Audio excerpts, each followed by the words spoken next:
Hello dear students, once again welcome back to our channel. तो आप लोगों के लिए लेकर आई हूं मैं नीट 2026 का महाराष्ट्र बोर्ड और एनसीईआरटी बोर्ड का next topic that is reproductive health. NCERT की बुक में ये चैप्टर थर्ड चैप्टर है from unit 1। This is an important chapter. इसमें से कुछ टॉपिक्स इंपॉर्टेंट हैं और कुछ टॉपिक्स नीट के पर्सपेक्टिव से इतने इंपॉर्टेंट नहीं है, सिर्फ जनरल इंफॉर्मेशन के पॉइंट ऑफ व्यू से इंपॉर्टेंट है। तो जो इंपॉर्टेंट टॉपिक्स हैं वो मैं आपको बताऊंगी कि कौन से टॉपिक्स इंपॉर्टेंट हैं, और जो टॉपिक्स सिर्फ आपको गो थ्रू करना है वो भी मैं आपको बताऊंगी। और यहाँ पर जो टॉपिक्स दिए गए हैं सेम टू सेम ये सारे टॉपिक्स महाराष्ट्र बोर्ड में भी दिए गए हैं, तो आपको दोनों का सिलेबस कवर हो जाएगा। जो बच्चे सीईटी के लिए प्रिपेयर कर रहे हैं, महाराष्ट्र बोर्ड पढ़ रहे हैं, उनका भी टॉपिक कवर हो जाएगा। और जो बच्चे महाराष्ट्र बोर्ड से हैं लेकिन नीट के लिए प्रिपेयर कर रहे हैं, तो आपकी भी एनसीईआरटी की टेक्स्ट बुक रीडिंग हो जाएगी। आप लोगों को अब तक पता चल ही गया होगा कि हमारा पैटर्न कैसा है। हम थियोरी भी पढ़ते हैं, हम उसका एक्सप्लेनेशन भी देखते हैं, हम थियोरी के बीच में जो छुपा हुआ और ज्यादा इंटरनल कॉन्सेप्ट है वो भी पढ़ते हैं, और साथ ही साथ हम एमसीक्यूज भी सॉल्व करते हैं। कुछ एमसीक्यूज मैं क्लास में सॉल्व कराती हूँ, कुछ एमसीक्यूज मैं आपको होमवर्क देती हूँ, और वो होमवर्क वाले एमसीक्यूज हम नेक्स्ट क्लास में कवर करते हैं। तो आज का सेशन स्टार्ट करते हैं रिप्रोडक्टिव हेल्थ, और हम एनसीईआरटी की एक एक लाइन कवर करेंगे हमारे थ्योरी के और एक्सप्लेनेशन के साथ साथ। तो चलिए सबसे पहले देखते हैं इंट्रोडक्शन ऑफ द चैप्टर। हमें यहाँ पे 5 टॉपिक्स कवर करने हैं। रिप्रोडक्टिव हेल्थ, उसकी प्रॉब्लम्स, उसकी strategies, population explosion, birth control कैसे किया जा सकता है, पॉपुलेशन एक्सप्लोजन की वजह से कौन सी प्रॉब्लम्स आती हैं, अगर अनवांटेड प्रेगनेंसी है या फिर कॉम्प्लिकेटेड प्रेगनेंसी है तो लीगली आप अबॉर्शन कैसे करा सकते हो, that is medical termination of pregnancy. फिर सेक्सुअली ट्रांसमिटेड डिजीज कौन सी होती हैं, कैसे स्प्रेड होती हैं, उनसे कैसे प्रिवेंट किया जा सकता है, उनका ट्रीटमेंट है या नहीं है, ये सारी चीजें। एंड लास्ट में आता है इनफर्टिलिटी वाला कॉन्सेप्ट। बहुत सारे ऐसे कपल्स हैं जो नेचुरली बच्चा नहीं पैदा कर पाते हैं किसी ना किसी रीजन के वजह से, तो क्या वो कभी माँ बाप नहीं बन सकते, या फिर अगर वो माँ बाप बन सकते हैं तो उनके पास क्या ऑप्शंस होते हैं अडॉप्शन के अलावा। तो वो सारा टॉपिक इनफर्टिलिटी में कवर होता है।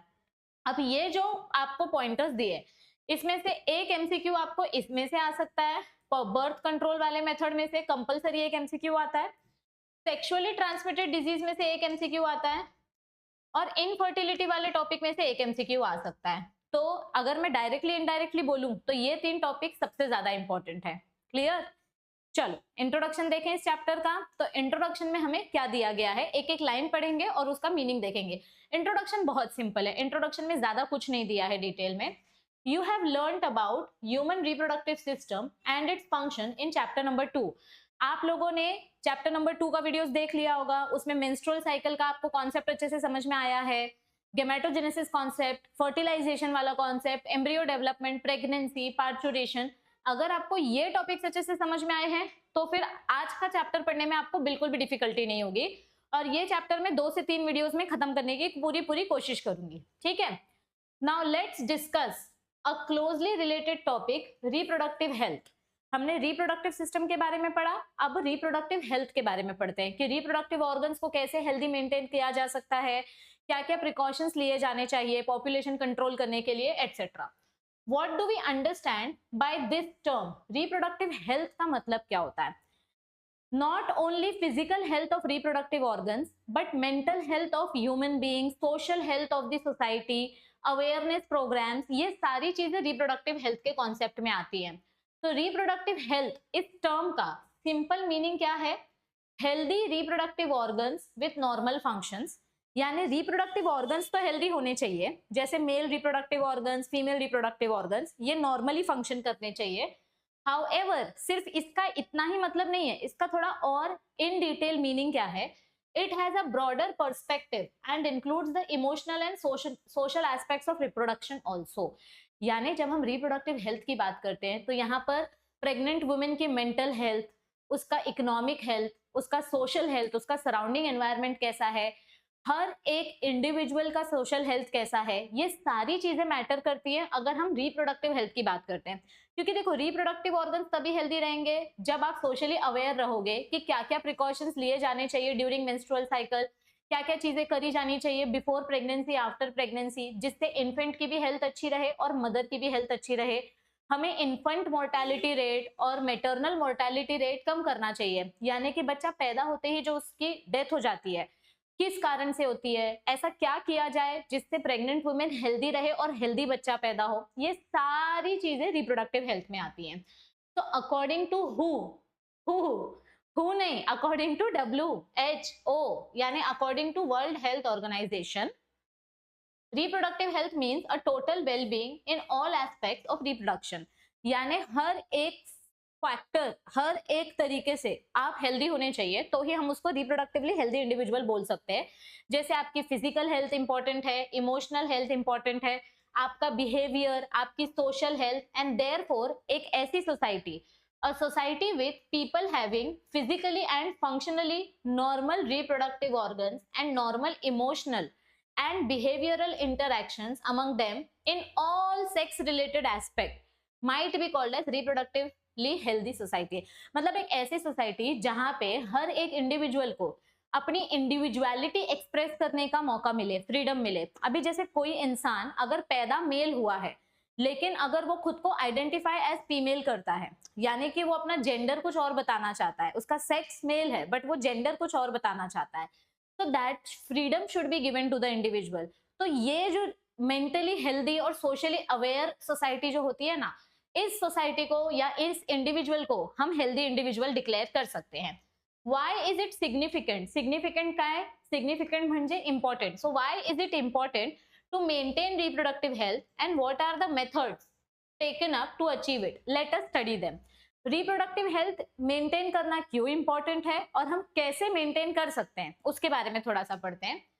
तो reproductive health and problems and strategies, India अगर देखा जाए तो पूरे दुनिया में सबसे पहली कंट्री इंडिया थी जिसने 1951 में ये डिसाइड किया कि हमें अपना पॉपुलेशन कंट्रोल करना चाहिए। ठीक है, तो इंडिया पूरी दुनिया में वन ऑफ द कंट्री थी। India was among the first countries in the world जिन्होंने एक्शन प्लान डिजाइन करने के बारे में सोचा, who initiated action plans and programmes at national level to achieve, to attain means to achieve total reproductive health as a social goal. यानी society को कैसे develop किया जाए और कैसे पॉपुलेशन कंट्रोल किया जाए, इस कॉन्सेप्ट के ऊपर सबसे पहली बार प्रॉपर प्लानिंग किसी कंट्री ने की तो वो इंडिया थी। और भी बहुत सारे कंट्रीज प्लान कर रहे थे बट इंडिया भी उन्हीं कंट्रीज में से एक थी जिनका मेन गोल था रिप्रोडक्टिवली हेल्दी सोसाइटी डेवलप करना, यानी पॉपुलेशन कंट्रोल करना।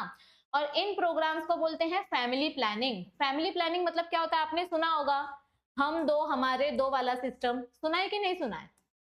हम दो हमारे दो, ऐसा एक सिस्टम है ना।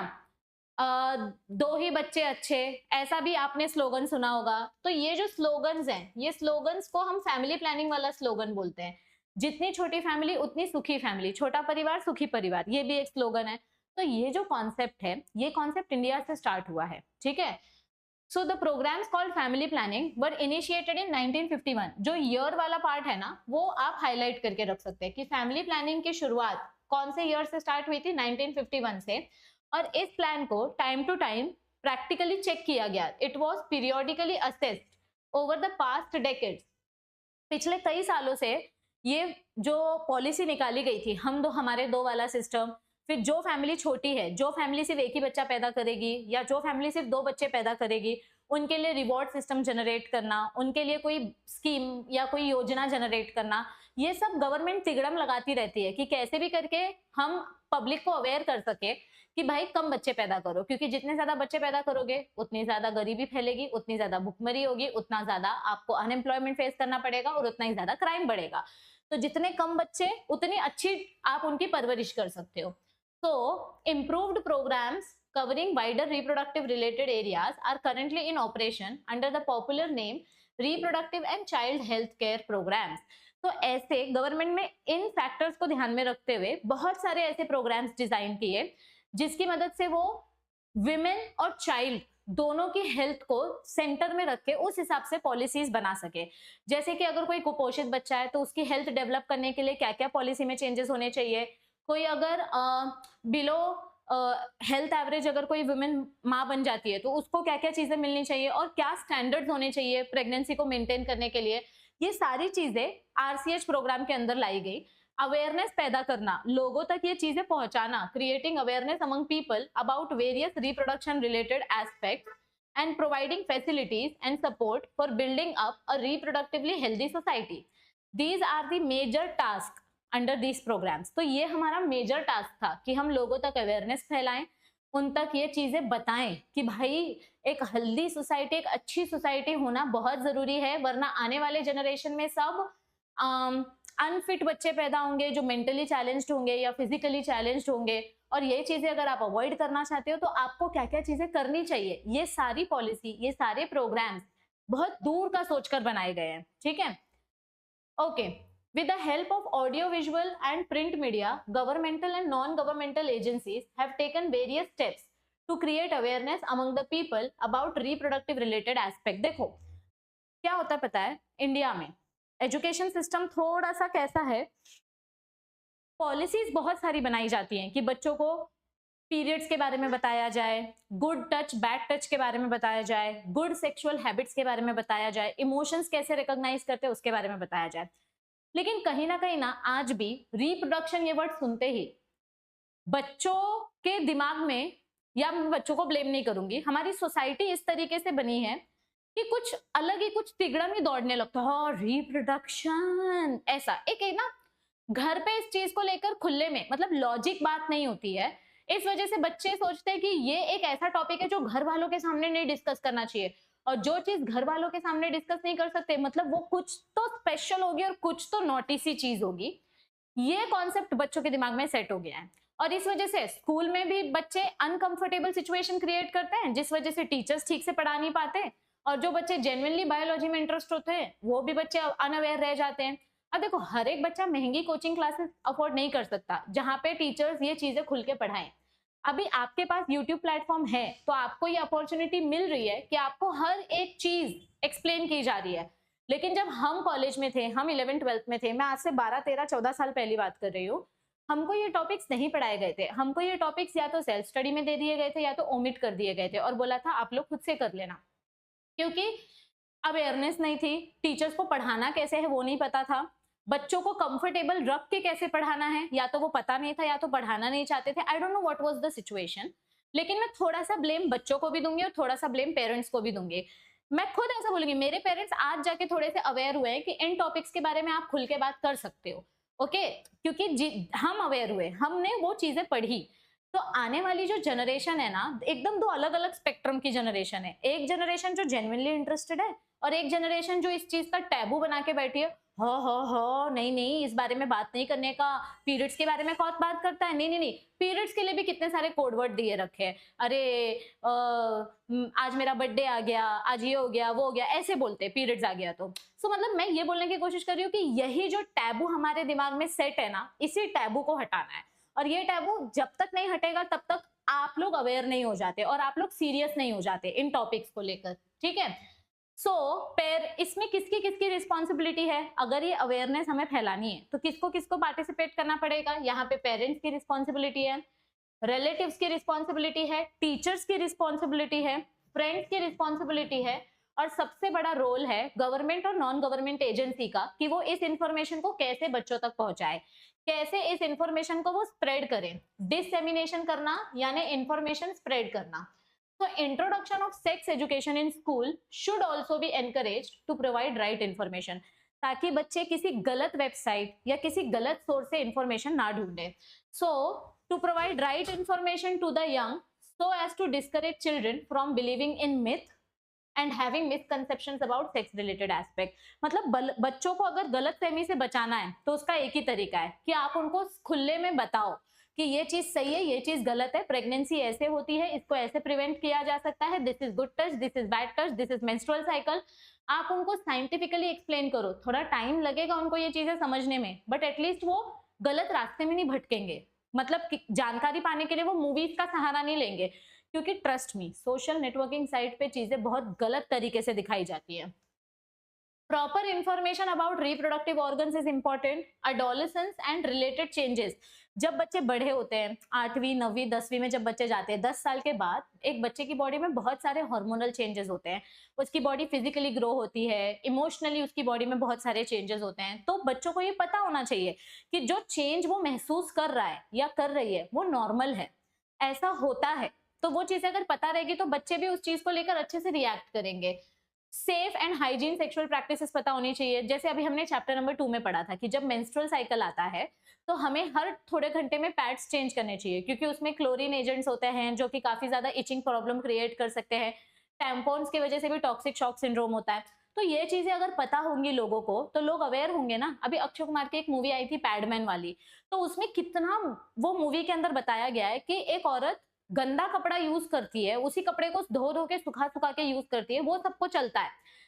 ओके, बहुत सारे गांव में तो लोग जो औरतें हैं वो अपने वजाइना में राख यानी ऐश पाउडर भर लेती है, मिट्टी की जो राख होती है वो भर लेती है ताकि ब्लीडिंग रुक जाए।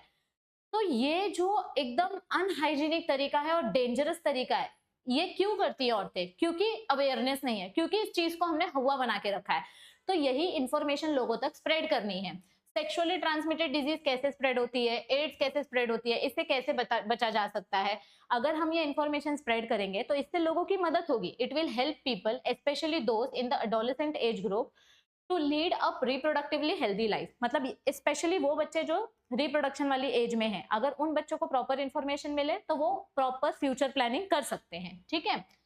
Educating people specially fertile couples, मतलब जिनकी जस्ट शादी हुई रहती है और जो बच्चा प्लान करते हैं, those in marriageable age group about available birth control options, उनको प्रॉपर पता होना चाहिए। देखो फैमिली प्लानिंग ना बहुत जरूरी है। आप समझो किसी कपल ने यंग एज में शादी कर ली लेकिन उनको बच्चा भी नहीं चाहिए because they are not socially, financially और मेंटली रेडी। तो ऐसे केस में सरप्राइज यू आर प्रेग्नेंट ऐसा वाला केस नहीं होना चाहिए। उनको पता होने चाहिए कि अगर मुझे अभी प्रेग्नेंट नहीं होना है तो मेरे पास क्या सेफ ऑप्शंस है। जरूरी नहीं है प्रेगनेंसी हो गई तो अबॉर्शन ही एक ऑप्शन है। प्रेगनेंसी होने से भी रोक सकते हो आप, वो भी सही तरीके से, सेफ तरीके से। तो वो ऑप्शंस पता होने चाहिए।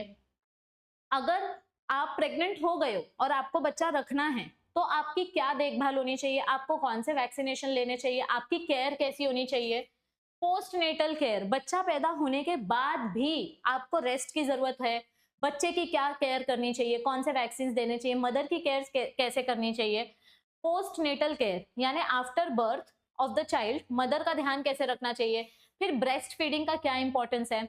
ये आजकल मतलब ऐसा बोलते हैं ना, वेस्टर्न कल्चर आ गया है तो औरतों को प्रेग्नेंट नहीं होना, उनका फिगर खराब हो जाएगा और माँ अपना दूध बच्चों को नहीं पिलाती। लेकिन क्यों बच्चों को अपना दूध पिलाना चाहिए? क्योंकि उसमें कोलेस्ट्रॉम होता है। हमने चैप्टर नंबर 2 में पढ़ा कि कोलेस्ट्रॉम में नेचुरल एंटीबॉडीज होती है जिससे फीटस को नेचुरल डिफेंस सिस्टम मिलता है, जिससे हमारा फीटस प्रोटेक्टेड रहता है। तो इसीलिए ब्रेस्ट फीडिंग कराना जरूरी है। मदर की भी हेल्थ उस पर डिपेंड करती है। तो equal opportunities for male and female child के बारे में पता होना चाहिए। And this will address the importance of bringing up socially conscious healthy families and desired size। तो जब आपको सारी चीजें पता होंगी तो आप ऑटोमेटिकली सोच समझ के सब प्लानिंग करोगे। और जब आपको पता है कि महंगाई इतनी बढ़ने वाली है तो मत करो ना 4 बच्चे पैदे, 4 बच्चा पैदा मत करो, 2 ही बच्चे करो और उनकी देखभाल अच्छे से करो। तो awareness of problems due to uncontrolled population growth, क्या क्या प्रॉब्लम होंगी। रेप केसेस बढ़ेंगे, ठीक है, रेप केसेस छोड़ दो, क्राइम्स बढ़ेंगे, चोरी बढ़ेगी, गरीबी बढ़ेगी। इंसान के घर में अगर बच्चों को खिलाने के लिए कुछ नहीं है तो वो जाके दूसरे के घर में चोरी करेगा कि मैं अपने बच्चों को खिला सकूं। तो सोशल क्राइम्स बढ़ेंगे, सेक्स अब्यूज, जो मैंने बोला ना रेप केसेस, सेक्स अब्यूज बढ़ेंगे, सेक्स रिलेटेड क्राइम्स बढ़ेंगे। So these need to be created to enable people to think and take up necessary steps to prevent them. यानी हमें ऐसी पॉलिसी और ऐसे अवेयरनेस प्रोग्राम स्टार्ट करने पड़ेंगे जिससे लोगों को पता चले कि भाई पॉपुलेशन को छोटा रखना क्यों जरूरी है और कैसे आप पॉपुलेशन कंट्रोल कर सकते हो। और and it will help in build up socially responsible and healthy society.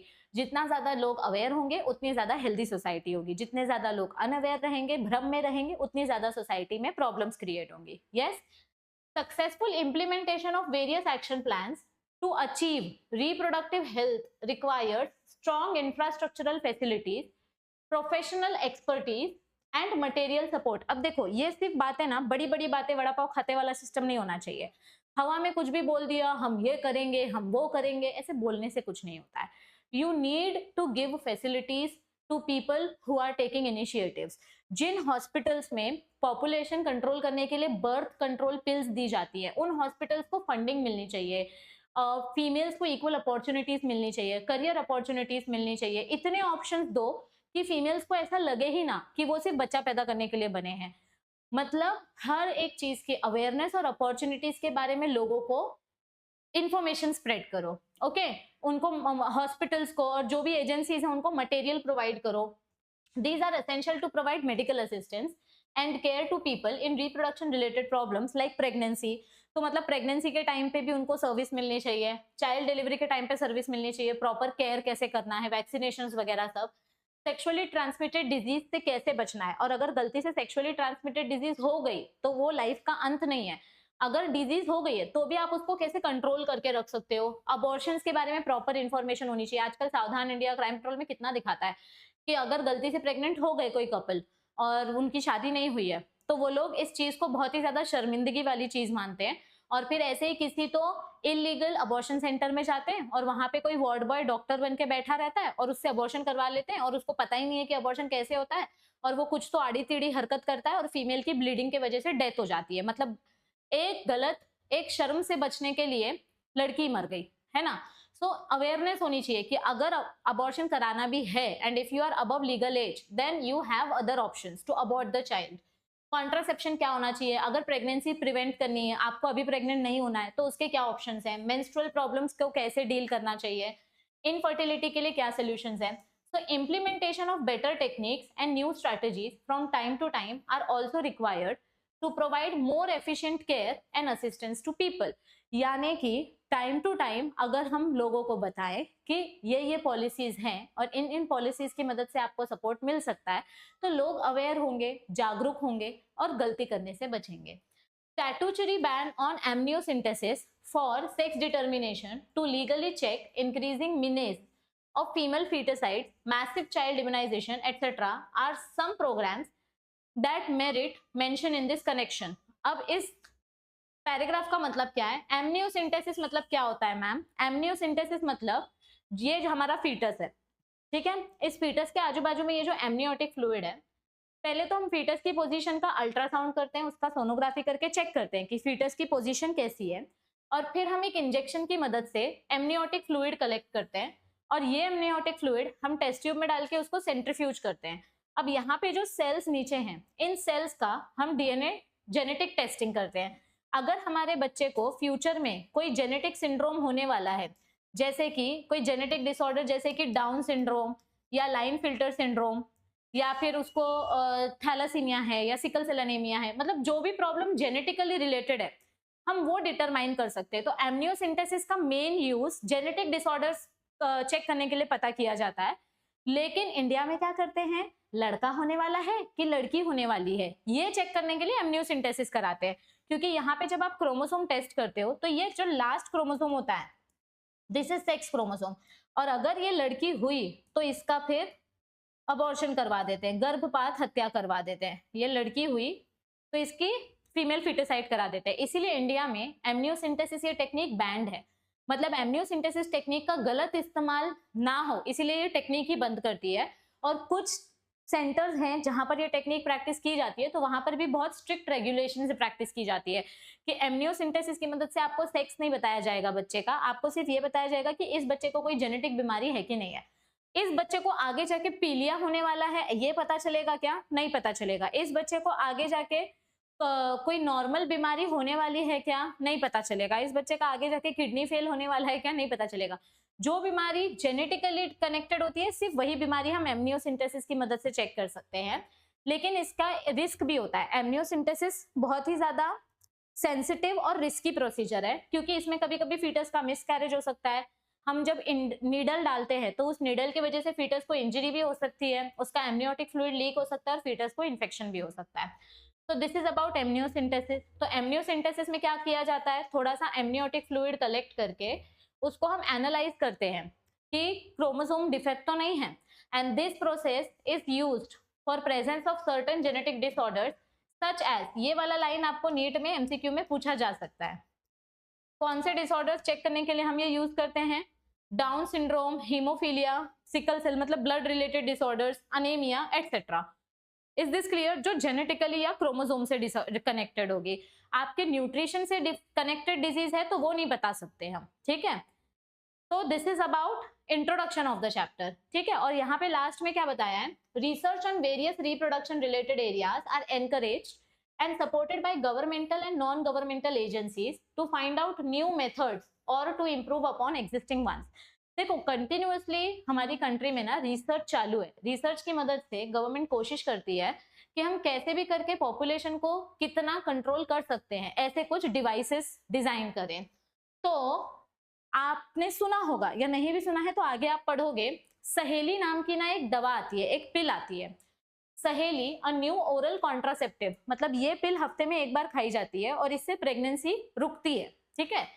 A new oral contraceptive for the females was developed by scientist at central drug research institute in Lucknow, India. तो ये पिल की खासियत क्या है, ये पिल गवर्नमेंट हॉस्पिटल्स में free में दी जाती है, हफ्ते में एक बार ये पिल खानी पड़ती है। ये पिल नॉन स्टेरॉइडल है, it is a non steroidal pill और इसके लीस्ट साइड इफेक्ट्स है, या फिर आप बोल सकते हो नो साइड इफेक्ट्स। इसमें साइड इफेक्ट्स देखने नहीं मिलते हैं, इसमें ज्यादा स्टेरॉइड्स नहीं होते हैं और ये हफ्ते में एक ही बार खानी पड़ती है। वरना जो नॉर्मल पिल्स होती हैं माला डी, माला एन, ये पिल्स रोज खानी पड़ती है। अभी जब मैं आगे पढ़ाऊंगी बर्थ कॉन्ट्रासेप्टिव्स के बारे में तो मैं बताऊंगी, वापस बताऊंगी इस टॉपिक के बारे में। तो better awareness about sex related matters, increased number of medically assisted deliveries and better postnatal care leading to decreased maternal and infant mortality rate। मैंने आपको स्टार्टिंग में बोला ना, हमारी मेडिसिन इंडस्ट्री में इतनी डेवलपमेंट होनी चाहिए कि हर बच्चा सरवाइव करे। कोई भी बच्चा कॉम्प्लिकेटेड सिचुएशन से अगर पैदा हो रहा है तो भी उसका सर्वाइवल रेट ज्यादा होना चाहिए और डेथ रेट कम होना चाहिए। This is the goal of the government. Increased number of couples with small families, जितने छोटी फैमिली उतनी सुखी family. Better detection and cure of sexually transmitted disease. Sexually transmitted disease कितने टाइप्स के हैं, उनको कैसे रोका जा सकता है, कैसे प्रिवेंट किया जा सकता है, इस बारे में गवर्नमेंट पॉलिसीज बनाई जानी चाहिए। And overall increased medical facilities for all sex related problems all indicate improved reproductive health of society. तो इन सारे फैक्टर्स के ऊपर अगर हम काम करेंगे तो ये सारे फैक्टर्स आ जाते हैं एक ऐसे मुद्दे पे कि अगर आप पॉलिसी बना रहे हो तो उस पॉलिसी का गोल होना चाहिए ये सारे पॉइंट्स कवर करना, और तभी हम बोल सकते हैं कि हमारी सोसाइटी रिप्रोडक्टिवली हेल्दी सोसाइटी है। यहां तक सबको क्लियर है? चलो अब इस टॉपिक से रिलेटेड एक एमसीक्यू देखते हैं, एक नहीं 2 एमसीक्यू देखते हैं, ठीक है। अब ये जो एमसीक्यू हम सॉल्व कर रहे हैं, इस एमसीक्यू में क्या पूछा गया है, गिवन बिलो आर 2 स्टेटमेंट्स, एक असर्शन दिया है और एक अपने को रीजन दिया गया है। अब असर्शन वाला स्टेटमेंट क्या पूछा गया है, ये 2023 का पीवाईक्यू है। Amniocentesis for sex determination is one of the strategies of reproductive and child health care program। ये reproductive and child health care program में नहीं आता है। Amniocentesis जो है ये हम जेनेटिक डिसऑर्डर्स आइडेंटिफाई करने के लिए यूज करते हैं, लेकिन एमनियोसिंथेसिस टेक्निक बैन कर दी गई है क्योंकि एमनियोसिंथेसिस की वजह से सेक्स डिटर्मिनेशन हो रहा था और जिसकी वजह से फीमेल फिटोसाइड हो रहा था। तो ये रिप्रोडक्टिव चाइल्ड हेल्थ केयर में नहीं आता है, ठीक है। Ban on amniocentesis checks increasing rate of female foeticide. तो जब से हमने एमनियोसिंथेसिस बैन किया है तब से फीमेल फिटोसाइड थोड़ा कम हो गया है, यानी जो महिला की गर्भपात हत्या होती है वो थोड़ी सी कम हो गई है। तो this statement is false but this statement is true. Amniocentesis को हम चाइल्ड हेल्थ केयर प्रोग्राम में नहीं डालते क्योंकि उससे सेक्स डिटर्मिनेशन होता है। हालांकि उससे जेनेटिक डिसऑर्डर्स भी चेक होते हैं, लेकिन लोग एमनियोसिंथेसिस का इस्तेमाल गलत तरीके से करते हैं, इसलिए हमने उसका बैन कर दिया ताकि फीमेल फिटोसाइड ना हो। तो आंसर क्या आएगा, option number A is false. इसका असर्शन फॉल्स है बट रीजन ट्रू है। सो ये एमसीक्यू क्लियर है सबको। एक और एमसीक्यू देखते हैं, ये 2013 का पीवाईक्यू है। मैंने आपको अभी जस्ट थोड़े टाइम पहले बोला कि एमनियोसिंथेसिस की मदद से आप जेनेटिक डिसऑर्डर्स पता कर सकते हो। You can identify genetic disorders और क्रोमोसोमल डिसऑर्डर्स, लेकिन आप न्यूट्रिशनल डिसऑर्डर्स नहीं पता कर सकते। तो अब हमें यहाँ क्वेश्चन क्या पूछा है, which of the following can not be detected in a developing foetus by amniocentesis. देखो लाइन फिल्टर सिंड्रोम यानी एक एक्स्ट्रा क्रोमोसोम, ये हम पता कर सकते हैं एमनियोसिंथेसिस से। डाउन सिंड्रोम यानी 21st पोजीशन पे एक एक्स्ट्रा क्रोमोसोम आ जाता है, तो ये भी हम पता कर सकते हैं एमनियोसिंथेसिस की मदद से।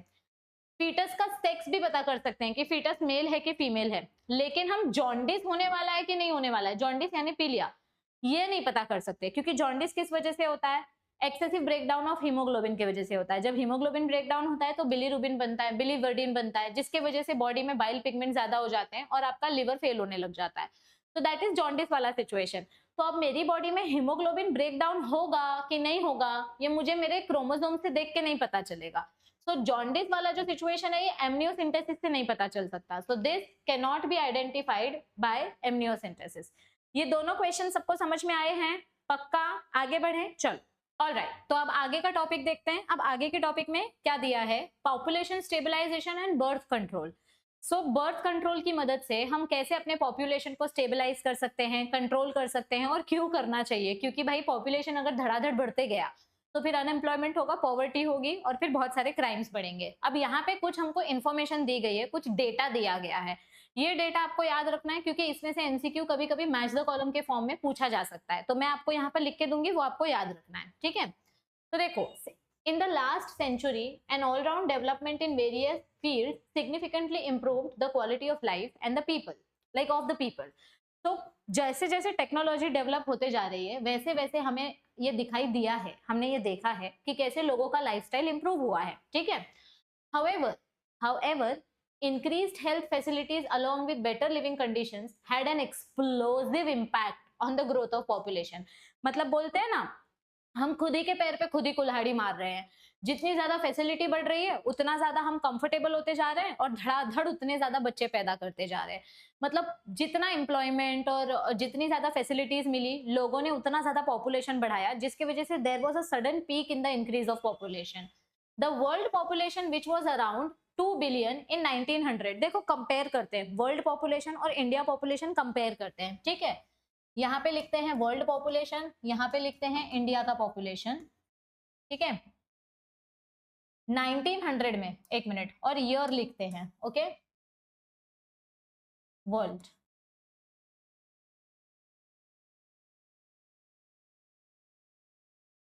और यहाँ पे ईयर लिखते हैं। अब 1900 में वर्ल्ड पॉपुलेशन कितना बताया गया है? 1900 में world population was 2 billion, okay? 1900 में वर्ल्ड पॉपुलेशन वाज 2 बिलियन और ये सडनली इंक्रीज हो गया 6 बिलियन बाय 2000, यानी कि कुछ ही सालों में ये पॉपुलेशन 6 बिलियन पहुंच गया, okay? And 7.2 billion in 2011। Every 10 years में जो जनगणना कराई जाती है, जो सेंसस कराया जाता है, जैसे जैसे सेंसस किया जा रहा था वैसे वैसे देखने मिल रहा था कि पॉपुलेशन तो बढ़ता ही जा रहा है, इसकी कोई सीमा ही नहीं है, ये पॉपुलेशन रुक ही नहीं रहा है। और सिमिलर ट्रेंड हमको इंडिया में भी देखने मिला। A similar pattern was observed in India. Our population which was approximately 350 million at the time of our independence. जब अपना इंडिपेंडेंस 1947 के आसपास हो रहा था तो उस टाइम पे अपना पॉपुलेशन कितना था? 350 मिलियन, ओके? लेकिन जैसे जैसे टाइम गया, बाय 2000 हमारा पॉपुलेशन हो चुका था 1 बिलियन। 2000 में हमारा पॉपुलेशन कितना हो चुका था? 1 बिलियन। और धीरे धीरे 2011 में जब सेंसस हुआ तो हमारा पॉपुलेशन पहुंच चुका था 1.2 बिलियन। मतलब अगर देखा जाए तो वर्ल्ड पॉपुलेशन में से सबसे ज्यादा पॉपुलेशन तो इंडिया का ही है। Yes, so a rapid decline in death rate, maternal mortality and infant mortality as well as increase in number of people in reproducible age are probable reasons for this. So यहाँ पे क्या बोला गया है? For this explosion, मतलब लोग मरना कम हो गए, फीटस का सर्वाइवल रेट बढ़ गया, मदर का सर्वाइवल रेट बढ़ गया, इस वजह से पॉपुलेशन एकदम से इंक्रीज हो गया। देखो ना, वर्ल्ड पॉपुलेशन में 2 बिलियन से सीधा 6 बिलियन पहुंच गया। Yes, so reproductive child health care programs, though we could bring down the population growth rate, it was only marginal. मतलब reproductive child health care programmes की मदद से, अवेयरनेस प्रोग्राम्स की मदद से हमने थोड़ा सा पॉपुलेशन का ग्रोथ कंट्रोल किया, लेकिन ये भी सिर्फ बॉर्डर तक ही था। मतलब फिर से पॉपुलेशन बढ़ने के चांसेस है क्योंकि लोग रुकते ही नहीं है, धड़ाधड़ उनको फैमिली बढ़ानी होती है। एंड अकॉर्डिंग टू 2011 जनगणना यानी census, the population growth rate was less than 2%, that is 20 per 1000 per year, a rate at which our population could increase rapidly. यानी पॉपुलेशन कंट्रोल कर करके भी हम इतना ही कंट्रोल कर पाए कि हम एकदम बॉर्डर पे आए हैं। अभी अगर थोड़ा सा, जैसे फिर से एक लॉकडाउन आया, तो पहला लॉकडाउन आया तो हमने चाइना को बीट कर दिया, हम बन गए वर्ल्ड नंबर 1 पॉपुलेशन कंट्री। और अब वापस से अगर ऐसी कोई सिचुएशन हुई तो पता नहीं अब क्या होगा। सो हम एकदम बॉर्डर पे हैं, पॉपुलेशन कम नहीं हो रहा है, सिर्फ बढ़ते जा रहा है। और ये पॉपुलेशन इतनी तेजी से बढ़ रहा है that it could lead to an absolute scarcity of even the basic requirements.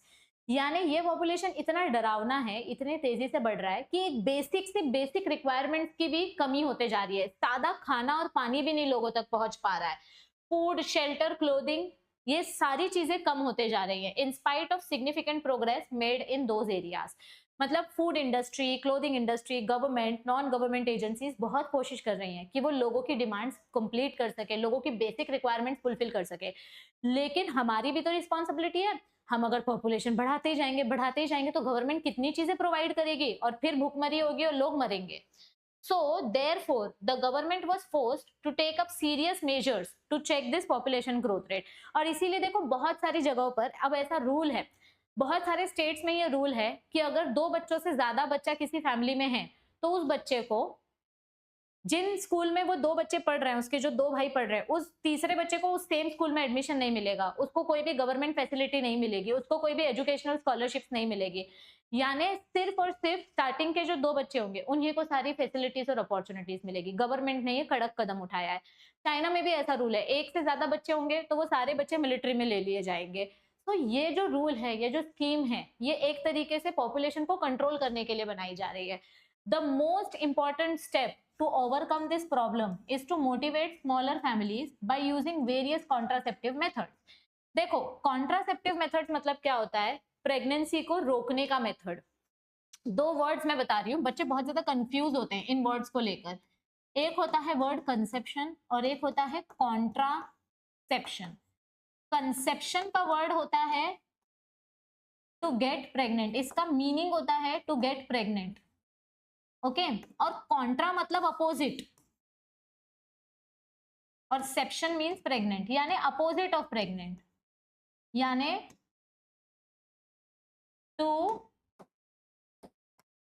Not get pregnant, यानी प्रेग्नेंट नहीं होना है। दिस इज कॉन्ट्रासेप्शन, इसको कॉन्ट्रासेप्शन बोलते हैं, to not get pregnant, okay. तो गवर्नमेंट ने कुछ ऐसे कॉन्ट्रासेप्टिव मेथड्स डिजाइन किए हैं जिनकी मदद से लोग फैमिली प्लानिंग कर सके और छोटी फैमिली को ज्यादा महत्व दे सके। You might have seen advertisements in the media as well as posters showing a happy couple with 2 children with a slogan हम दो हमारे दो। आप लोगों ने ये बहुत बार सुना होगा, मतलब मैंने तो हर एडवर्टाइजमेंट में सुना है। जब बीच बीच में गवर्नमेंट ने स्कीम स्टार्ट की थी 10 साल पहले, मैंने बहुत एडवर्टाइजमेंट्स में सुना है हम दो हमारे दो, छोटी फैमिली सुखी फैमिली, ऐसा छोटा परिवार सुखी परिवार, ठीक है। V2R2, many couples, mostly the young urban working ones, have even adopted one child norm। मैं खुद इस एज में हूँ जहां पर मेरे फ्रेंड्स की शादियां हो रही है, उनको बच्चे हो रहे हैं, तो मैं ये खुद ऑब्जर्व कर रही हूँ कि बहुत सारे ऐसे लोग हैं जो या तो बच्चा नहीं चाहते हैं क्योंकि उनको पता है महंगाई बहुत है और वो बच्चे की देखभाल नहीं कर पाएंगे, और या फिर एक ही बच्चा पैदा करना चाहते हैं क्योंकि उनका ऐसा मानना है, जो पढ़े लिखे लोग होते हैं या जो थोड़े से समझदार लोग होते हैं, उनका ऐसा मानना है कि ऑलरेडी दुनिया में पॉपुलेशन इतना है तो सिर्फ एक ही बच्चा पैदा करो। अगर आपको बच्चे चाहिए भी तो भी एक ही बच्चा पैदा करो, उस बच्चे की परवरिश इतने अच्छे से करो कि उसको कोई कमी ना हो, ठीक है। सो बहुत सारे सिटीज में, अर्बन एरिया में लोग 1 चाइल्ड नॉर्म वाला रूल फॉलो कर रहे हैं, यानी एक ही बच्चा पैदा करेंगे। Statutory raising of marriageable age of the female to 18 years and that of males to 21 years and incentives given to couples with small families are 2 of the other measures taken to tackle this problem। मतलब मैंने जो आपको बताया ना, मुझे पता है मेरे गांव में, मैं मध्य प्रदेश से हूँ, तो वहां पर मेरी मासी को जब सेकंड डॉटर हुई तो उनको फिर बोल दिया गया कि बस अभी आप ऑपरेशन करा लो। बहुत, तो मेरी मासी बता रही थी कि बहुत सारे हॉस्पिटल्स में ऐसा होता है कि अगर हॉस्पिटल वालों को पता चला कि आपका सेकंड बच्चा है तो वो आपका बिना पूछे आपसे ट्यूबेक्टोमी करा देते हैं, आपका ऑपरेशन कर देते हैं, आपकी फेलोपियन ट्यूब कट करके टाई कर देते हैं ताकि आप फ्यूचर में प्रेग्नेंट ना हो सको। और बहुत सारी जगह पे ऐसा होता है जहाँ पे पूछ कर करते हैं, ठीक है, क्योंकि हो सकता है उस इंसान को उस टाइम पे ना कराना हो, बाद में कराना हो। और फिर अगर समझो किसी लेडी ने 2 बच्चे होने के बाद अपना ऑपरेशन करा लिया, ट्यूबेक्टोमी करा लिया, तो उसको रिवॉर्ड्स भी मिलता है, मतलब गवर्नमेंट उनको पैसा भी देती है कि आपने छोटा परिवार रखा है इसीलिए आपको ये रिवॉर्ड मिल रहा है। तो ये जो तरीका है लोगों को आकर्षित करने का, लोगों को क्या बोलते हैं, अट्रैक्ट करने का कि भाई छोटा परिवार रखो तो तुमको फायदा होगा, गवर्नमेंट भी तुमको बहुत सारी स्कीम देगी। ये स्कीम क्यों बना रही है गवर्नमेंट? ताकि पॉपुलेशन कंट्रोल हो सके, नहीं तो भाई इंसान इतने बढ़ते जा रहे हैं कि पूछो मत। Let us describe some of the commonly used contraceptive methods which help prevent unwanted pregnancy। तो हम ऐसे मेथड्स की बात करने वाले हैं जिनकी मदद से आप नेचुरली प्रेगनेंसी को रोक सकते हो। ठीक है, अब देखो किसी भी कॉन्ट्रासेप्टिव मेथड की आइडियल कंडीशंस क्या होनी चाहिए, मतलब कोई भी मेथड कैसा होना चाहिए जो प्रेगनेंसी को रोक सके। कोई भी मेथड अगर आप बात करो तो वो मेथड इजी होना चाहिए, लोग उसको यूज कर सके। तो an ideal contraceptive should be, मैं यहाँ पे नंबर्स डाल रही हूँ, एक आइडियल कॉन्ट्रासेप्टिव की क्या क्या प्रॉपर्टीज होनी चाहिए। वो कॉन्ट्रासेप्टिव यूजर फ्रेंडली होना चाहिए, यानी जनता जनार्दन उसको यूज कर सके, इजीली इस्तेमाल कर सके, कोई रॉकेट साइंस जितना कॉम्प्लिकेशन ना हो। उसका सेकेंड प्रॉपर्टी क्या है, it should be easily available, market में इजीली अवेलेबल होना चाहिए, मालूम पड़ा कि बहुत झंझट है इसको खरीदने में। तीसरा पॉइंट क्या है, it should be effective and reversible, यानी ऐसा ना हो कि फ्यूचर में कभी प्रेग्नेंट ही ना हो पाए बच्चा, आदमी या औरत जो भी है। मतलब अगर समझो हमें फैमिली प्लानिंग करनी है, मुझे अभी बच्चा नहीं चाहिए, 3 साल बाद चाहिए, तो 3 साल तक मुझे प्रेग्नेंट नहीं होना है, लेकिन 3 साल के बाद मुझे प्रेग्नेंट होना है, तो जो भी कॉन्ट्रासेप्टिव मैं यूज कर रही हूँ उसका परमानेंट डैमेज नहीं होना चाहिए, उसका परमानेंट इफेक्ट नहीं होना चाहिए। इट शुड बी रिवर्सिबल, जब मैं चाहूं तब प्रेगनेंसी रुके और जब मैं चाहूं तब मैं प्रेग्नेंट हो सकूं, ऐसा क्वालिटी होना चाहिए। So it should be effective and it should be reversible. Okay, और उसके या तो बिल्कुल भी साइड इफेक्ट्स नहीं होने चाहिए या तो लीस्ट साइड इफेक्ट्स होने चाहिए। The contraceptive should have no side effects और very less side effects, and it also should in no way interfere with the sexual desire. मतलब ये कॉन्ट्रासेप्टिव यूज करके सेक्सुअल डिजायर ही मर जाए, ऐसा नहीं होना चाहिए। उसका सेक्सुअल प्लेजर या सेक्सुअल डिजायर पे कोई भी फर्क नहीं पड़ना चाहिए। This is another ideal condition. Okay, और the sexual act of the user, मतलब इससे सेक्सुअल एक्ट पे कुछ असर नहीं पड़ना चाहिए। तो ऐसे ना मार्केट में बहुत सारे कॉन्ट्रासेप्टिव्स अवेलेबल है।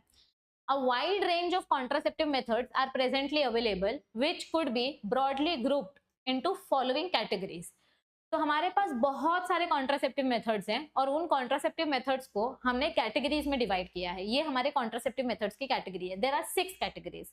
एक है नेचुरल मेथड, एक है बैरियर मेथड, एक है आईयूडी, एक है ओरल पिल्स या फिर जिसको ओरल कॉन्ट्रासेप्टिव डिवाइस भी बोला जाता है, एक है इम्प्लांट्स या इंजेक्टेबल्स और एक है परमानेंट सर्जिकल मेथड। एक एक करके हम सारे मेथड्स पढ़ेंगे थियोरी एंड एक्सप्लेनेशन के साथ। अब सबसे पहले हम बात करेंगे नेचुरल मेथड्स की। तो नेचुरल मेथड क्या होता है? नेचुरल मेथड में हमें 3 टाइप्स देखने मिलते हैं। ठीक है, बेसिकली नेचुरल मेथड में होता क्या है? नेचुरल मेथड का बेसिक फंडा ये है, it works on the principle of avoiding chance of ovum and sperm meeting. मतलब नेचुरल मेथड में हम कैसे भी करके स्पर्म को अंडे तक आने देंगे ही नहीं। समझो ये अपना यूटरस है, ये अपना सर्विक्स है और यहाँ पे फीमेल का वजाइना है। ठीक है, ये अपना फेलोपियन ट्यूब है। अब यहाँ पे फीमेल का अंडा है, तो स्पर्म जो है वो स्पर्म यहाँ तक पहुंचना ही नहीं चाहिए, ये कोशिश है हमारी ताकि फर्टिलाइजेशन ना हो। और नेचुरल मेथड में यही किया जाता है, we try to avoid ovum and sperm का मीटिंग। तो अब ये हम कैसे कर सकते हैं? पहला मेथड है पीरियड एब्सटिनेंस, इसके बारे में पढ़ेंगे। दूसरा मेथड है विथड्रॉवल और कोइटस इंटरप्टस। तीसरा मेथड है लैक्टेशनल एमेनोरिया। अब ये तीनों मेथड्स में क्या होते हैं मैं बताती हूँ। सबसे पहला मेथड है पीरियड एब्सटिनेंस। पीरियड एब्सटिनेंस मतलब क्या होता है? इसको कैलेंडर मेथड भी बोलते हैं और इसको रिदम मेथड भी बोलते हैं। तो बेसिकली जो हमारा ओव्यूलेशन का जो पीरियड है, उस ओव्यूलेशन पीरियड को छोड़कर आप 1 वीक बिफोर पीरियड्स और 1 वीक आफ्टर पीरियड्स अगर मेंस्ट्रुअल साइकिल करते हो तो उसको सेफ माना जाता है। देखो मैं यहाँ पे छोटा सा शॉर्ट में ड्रॉ करती हूँ। मेरा 0 से लेके 5 डेज तक ब्लीडिंग फेज होता है, दिस इज मेंस्ट्रुअल फेज। फिर 6th डे से प्रोलिफरेटिव फेज चालू होता है 13th डे तक, दिस इज प्रोलिफरेटिव फेज। और फिर 14th डे पे हमारा ओव्यूलेशन होता है। ठीक है, और अंडे का सर्वाइवल रेट कितना होता है? 24 आवर्स तक ये एग सर्वाइव कर सकता है, दिख रहा है ना? हाँ। और फिर 15th डे से चालू होता है 28th डे तक सेक्रेटरी फेज। ये मेरा सेक्रेटरी फेज है। तो अब देखो, अगर ये अंडा 14th डे पे रिलीज हुआ, अगर ग्राफियन फॉलिकल 14th डे पे फटा और सेकेंडरी ओसाइट रिलीज हुआ, तो उस दिन तो स्पर्म नहीं आना चाहिए इसके पास, लेकिन 2 दिन पहले और 2 दिन बाद भी सेक्सुअल इंटरकोर्स अवॉइड करना चाहिए। क्योंकि देखो ओवम का लाइफ स्पैन 24 आवर्स का है, लेकिन स्पर्म का लाइफ स्पैन 48 to 72 आवर्स का बोला जाता है। तो समझो अगर किसी कपल ने 13 तारीख को या 12 तारीख को या 11 तारीख को सेक्सुअल इंटरकोर्स किया, समझो किसी ने 11 तारीख को सेक्सुअल इंटरकोर्स किया, तो उसका जो स्पर्म है वो 3-4 दिन तक सरवाइव करेगा और फिर 14 तारीख को जब ओव्यूलेशन होगा तो स्पर्म फर्टिलाइज हो जाएगा। या फिर समझो किसी कपल ने 15 तारीख या 16 तारीख या 17 तारीख को इंटरकोर्स किया और हमारा जो एग है गलती से ये 2 दिन तक सरवाइव कर गया तो भी फर्टिलाइजेशन हो जाएगा। तो ओव्यूलेशन का जो पीरियड होता है ना, उस 1 वीक में सेक्सुअल इंटरकोर्स नहीं करना चाहिए। यानी अगर मैं सीधी भाषा में बोलूं तो 10 तारीख के पहले सेक्सुअल इंटरकोर्स करना सेफ होता है और 17 तारीख के बाद सेक्सुअल इंटरकोर्स करना सेफ होता है। 10 तारीख से 17 तारीख के बीच में सेक्सुअल इंटरकोर्स करना अवॉइड करना चाहिए क्योंकि वो ओव्यूलेटरी पीरियड होता है, वो फर्टाइल पीरियड होता है। तो इसका मोड ऑफ एक्शन क्या है? MOA, mode of action. Period abstinence या कैलेंडर मेथड या रिदम मेथड मतलब क्या होता है? ये हर महीने आता है ना पीरियड्स। तो यहाँ पर हम क्या करते हैं, जब हमारी फीमेल ओव्यूलेशन करने वाली है, उसका जब फर्टाइल डेज चालू होता है, ठीक है, उन डेज में हम सेक्सुअल इंटरकोर्स अवॉइड करते हैं ताकि प्रेगनेंसी के चांसेस नेग्लिजिबल हो जाए, क्योंकि अंडा आपका फर्टिलाइज होगा ही नहीं तो प्रेगनेंसी होगी नहीं। लेकिन इसके ड्रॉबैक्स हैं। इसके क्या ड्रॉबैक्स हैं? अभी समझो किसी फीमेल को डॉट 28 दिन के पीरियड्स आते हैं तो उसको पता है कि उसका ओव्यूलेशन 14th डे पे होने वाला है। लेकिन अगर किसी फीमेल का मेंस्ट्रुअल साइकिल 30 डेज का है तो अब उसका ओव्यूलेशन 15वें दिन पे होगा। अगर किसी फीमेल का 32 डेज का साइकिल है तो उसका ओव्यूलेशन 16th या 17th डे पे होगा। तो हर एक फीमेल का मेंस्ट्रुअल साइकिल अलग होता है और हर महीने ये बदलते रहता है। समझो आपको एक महीने में 28 दिन में पीरियड्स आ गए, लेकिन अगले महीने में 30 दिन में पीरियड्स आए, तो अब आप कैसे कैलकुलेट करोगे? ये प्रॉपर कैलकुलेट करना इजी नहीं है। मार्केट में ऐसे बहुत सारे डिवाइसेस अवेलेबल हैं, जैसे प्रेगनेंसी चेक करने के लिए जो किट आती है प्रेगा न्यूज, वैसे ओव्यूलेशन चेक करने के लिए भी एक किट आती है कि आप ओव्यूलेट कर रहे हो कि नहीं कर रहे हो, यानी आपका एस्ट्रोजन और LH हार्मोन का लेवल कितना है। अगर बहुत पीक पे है मतलब आप ओव्यूलेशन कर रहे हो। लेकिन ये किट भी 100% गारंटी नहीं देती है। तो हर एक फीमेल का ओव्यूलेशन पीरियड हम कैलकुलेट नहीं कर सकते। It is difficult to calculate ovulatory period for every female and that is why इस मेथड से आपको 100% प्रिवेंशन नहीं मिलता है। देयर आर चांसेस कि आपका ये मेथड फेल हो जाएगा और आप प्रेग्नेंट हो जाओगे। इसीलिए आप सिर्फ रिदम मेथड पे डिपेंड कर सकते हो क्या to avoid pregnancy? No, 50-50% chance है। प्रेगनेंसी हो भी सकती है, नहीं भी हो सकती है, तो इसका लिमिटेशंस है। तो ये देखो पीछे थ्योरी पढ़ते हैं, ठीक है। पीरियड एब्स्टिनेंस का थ्योरी क्या दिया है? Period abstinence is one such method in which the couples avoid from sexual intercourse from day 10 to day 17। 10वें दिन से लेके 17वें दिन तक सेक्सुअल इंटरकोर्स अवॉइड किया जाता है because when ovulation can be expected and as chance of fertilization are very high during this period. देखो ये सब चांस फिनोमिना है। चांस फिनोमिना मतलब गलती से अगर अंडा सर्वाइव कर गया तो प्रेगनेंसी हो जाएगी। It is called the fertile period. तो ये जो ओव्यूलेशन वाला पीरियड होता है इसको हम फर्टाइल पीरियड बोलते हैं। This is called as the fertile period and therefore by avoiding from sexual intercourse, abstaining means avoiding from sexual intercourse during this period, pregnancy could be prevented। could भी बोला है, it will भी नहीं बोला है। शायद प्रेगनेंसी नहीं हो, ठीक है, लेकिन हो भी सकती है। अब सेकेंड मेथड है विड्रॉवल और coitus interruptus. Now what is this method? यहां पर क्या होता है, मेल का जो पीनस है, ठीक है, ये फीमेल का वजाइना है, यहाँ पे मेल का पीनस है। मेल के पीनस में से इजैक्यूलेशन होने से जस्ट पहले मेल अगर अपना पीनस बाहर निकाल ले, withdrawal of पीनस just before ejaculation, इस मेथड को बोलते हैं कोइटस इंटरप्टस या फिर विथड्रॉवल मेथड। लेकिन ये मेथड सक्सेसफुल है क्या? नहीं, इसके भी बहुत सारे ड्रॉबैक्स है, लिमिटेशंस हैं। क्या लिमिटेशंस हैं? कभी कभी क्या होता है, ये जो सीमेन है, ये सीमेन रिलीज होने से पहले एक प्री एजैक्यूलेटरी फ्लूइड रिलीज होता है। मतलब मेन एजैक्यूलेशन से पहले एक फ्लूइड रिलीज होता है और उसमें भी स्पर्म्स होते हैं। तो भले ही एजैक्यूलेशन करने के टाइम पे मेल ने अपना पीनस बाहर निकाल लिया, लेकिन उसका प्री एजैक्यूलेटरी फ्लूइड अगर अंदर गया फीमेल के वजाइना में अनप्रोटेक्ट सेक्स में, तो वो स्पर्म जाके अंडे को फर्टिलाइज कर लेगा। ओके, और ये क्यों डिफिकल्ट है, क्योंकि सेक्सुअल इंटरकोर्स करने के टाइम पे जब इजैक्यूलेशन होने वाला होता है ना, तो उस टाइम पे मेल पार्टनर को बहुत ज्यादा सेल्फ कंट्रोल दिखाना पड़ता है, जो कि देखा जाए तो इट इज डिफिकल्ट। ये साइंटिफिकली चेक किया गया है, it is very difficult for the male partner to self control himself and remove the penis before the ejaculation.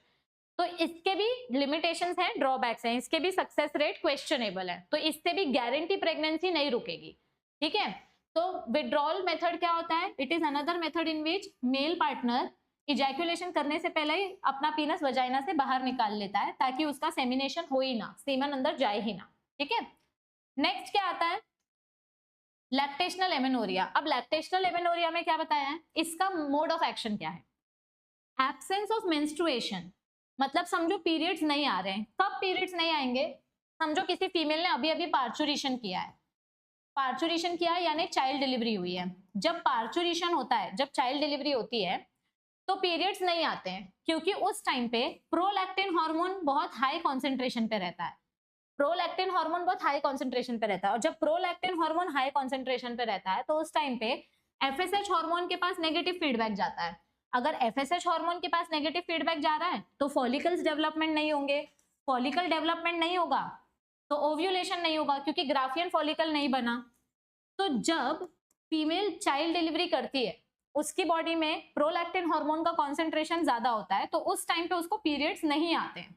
लेकिन कुछ कुछ फीमेल्स में क्या होता है, और देखो, जब पीरियड्स नहीं आ रहे हैं तो ओव्यूलेशन नहीं हो रहा है, ओव्यूलेशन नहीं हो रहा है तो अंडा रिलीज नहीं होगा, और अंडा रिलीज नहीं होगा तो कभी भी सेक्सुअल इंटरकोर्स करो, प्रेगनेंसी नहीं होगी।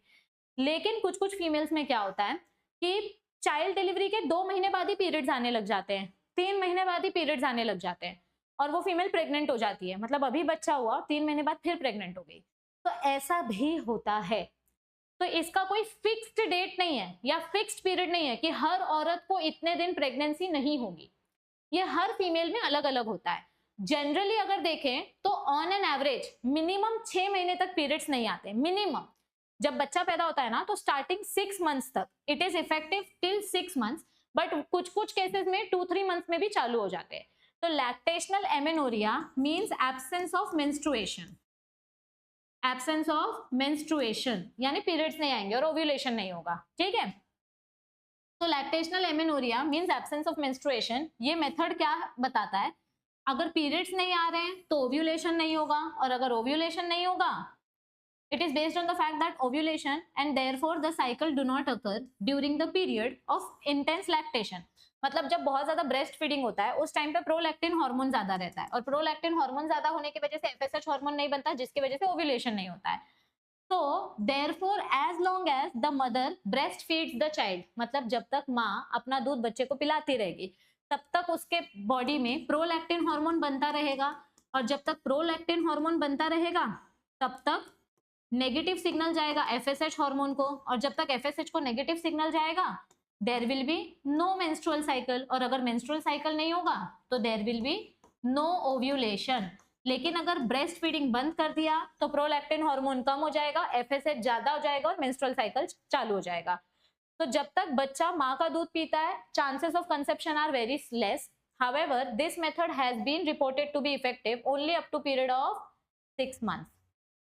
As no medicines or devices are used in this method, side effects are almost nil। देखो, हमने यहाँ पे 3 मेथड की बात की, periodic abstinence, coitus interruptus, lactational amenorrhea. तीनों मेथड्स में हमने अभी तक कहीं पर भी कोई भी मेडिसिन यूज नहीं की है। अगर मेडिसिन यूज नहीं हुई है, मतलब इसका साइड इफेक्ट ऑलमोस्ट निल है, there is no side effect. तो chances of failure though of this method are also high. भले ही इसके साइड इफेक्ट्स नहीं है, लेकिन इसके फेल होने के चांसेस भी उतने ही है, मतलब आप प्रेग्नेंट हो सकते हो। ठीक है, अब हमारा नेक्स्ट मेथड आता है बैरियर मेथड। बैरियर मेथड में 2 टाइप्स बताए गए हैं, एक मेल बैरियर मेथड कॉन्डम, एक फीमेल बैरियर मेथड फेमिडो। अब इसमें क्या होता है, मेल बैरियर मेथड की अगर मैं बात करूं तो मेल्स का जो कॉन्डम होता है ये रबर या लैटेक्स मटेरियल से बना हुआ होता है, और बेसिकली दिखने में ये ऐसा होता है।